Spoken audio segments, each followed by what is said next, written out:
अस्सलामुअलैकुम। कैसे हैं आप लोग? दुआ करते हैं कि अल्लाह ताला हम सब को अपने ज़मान में रखे, हर मुसीबत हर परेशानी से बचाए। तो आज हमारे किचन में बन रही है मज़ेदार सी फिरनी।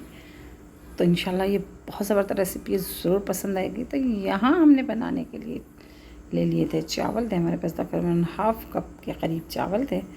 हमने उसको अच्छी तरह से साफ़ कर लिया और भिगो दिया। तो तकरीबन हमने यहाँ पर 20 से 25 मिनट चावल भिगो दिए थे। तो टोटा चावल मेरे पास हैं और यहाँ पर मैंने रख दिया था तकरीबन एक पैन मैंने रख दिया था, और जब उसमें बॉयल आ गया तो फिर मैंने यहाँ पर चावल ऐड कर दिए।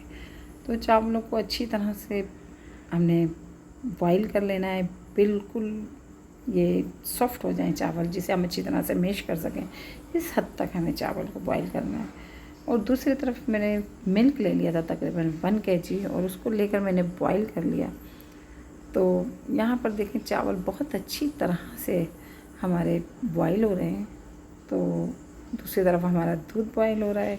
तो ये देखें, ये चावल कुछ इस तरह से हो जाएंगे। तो हम इन चावलों को छान लेंगे, और छानने के बाद हम इन चावलों को अच्छी तरह से मैश कर लेंगे। तो ये देखें, बिल्कुल इसी तरीके से ही गले हुए होने चाहिए।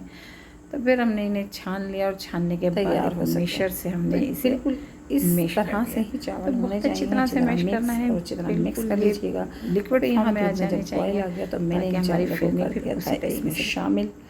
तो शामिल करके अब इसको बहुत अच्छी तरह से चलाइएगा। थोड़े से आपको इसकी गुठलियाँ नज़र आएंगी, लेकिन इंशाल्लाह जब आप इसे अच्छी तरह से मिक्स करेंगे तो बिल्कुल मिक्स हो जाएगी। तो इसे आप अच्छी तरह से मिक्स कर लें, और आराम से आप इसको चारों तरफ से जो बालाई वगैरह लग जाती है दूध की आपके पतीले में, तो वो भी आप साथ में हटाते जाएं और इसमें शामिल करते जाएं।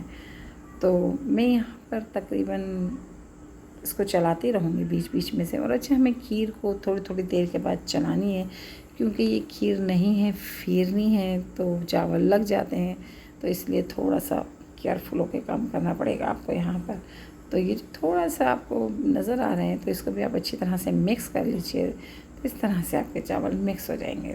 तो जनाब, मीठा है, न्याज वगैरह में भी शामिल होता है, तो आप इस तरह से न्याज के लिए भी बना सकते हैं, घर में दावतों में भी बना सकते हैं। तो फिरनी बहुत अच्छी रेसिपी है, बहुत मज़ेदार लगती है टेस्ट में भी, तो ज़रूर ट्राई कीजिएगा। तो यहाँ पर मैं शामिल कर दूँगी इलायची। तो इलायची 3 से 4 अदद मैंने ले ली थी, और उसको बारीक पीस लिया, कूट लें और फिर उसमें शामिल कर दें। बहुत ज़्यादा मुझे इलायची का फ्लेवर अच्छा नहीं लगता, इसलिए मैंने कम इलायची इसमें शामिल की है। तो इसके अंदर आप इलायची शामिल कर दें और इसको पकने के लिए आप छोड़ दें।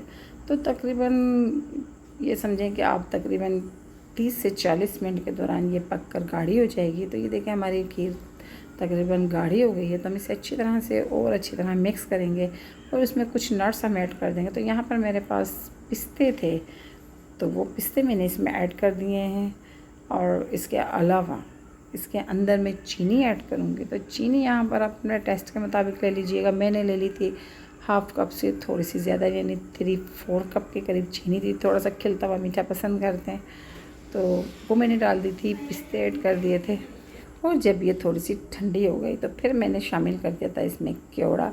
तो केवड़ा आप अपने हिसाब से डालें, आपको इसका फ्लेवर अच्छा लगता है तो आप ऐड कीजिए, नहीं तो आप मैंने यहाँ पर तकरीबन बिल्कुल 1/4 टीस्पून के करीब मैंने यहाँ पर केवड़ा ऐड किया था। तो इसमें डाल दीजिए, इसका फ्लेवर, इसका टेस्ट अच्छा होता है। तो जब ठंडा थोड़ा सा हो जाए फिर आप शामिल कर दीजिएगा। और इसके बाद जब ठंडी हो जाए फिरनी आपकी, तो आप इसको निकाल दीजिए प्यालियों में, डिश में, और इन्हें सर्व कर दीजिए। तो मज़ेदार फिरनी तैयार है। तो इंशाल्लाह आपको ये रेसिपी ज़रूर पसंद आएगी। तो रेसिपी अगर पसंद आए तो शेयर कीजिएगा, लाइक कीजिएगा और सब्सक्राइब कीजिएगा, और अपनी दुआओं में हमें याद रखिएगा। इंशाल्लाह मिलते हैं फिर नेक्स्ट वीडियो में। अल्लाह हाफ़िज़।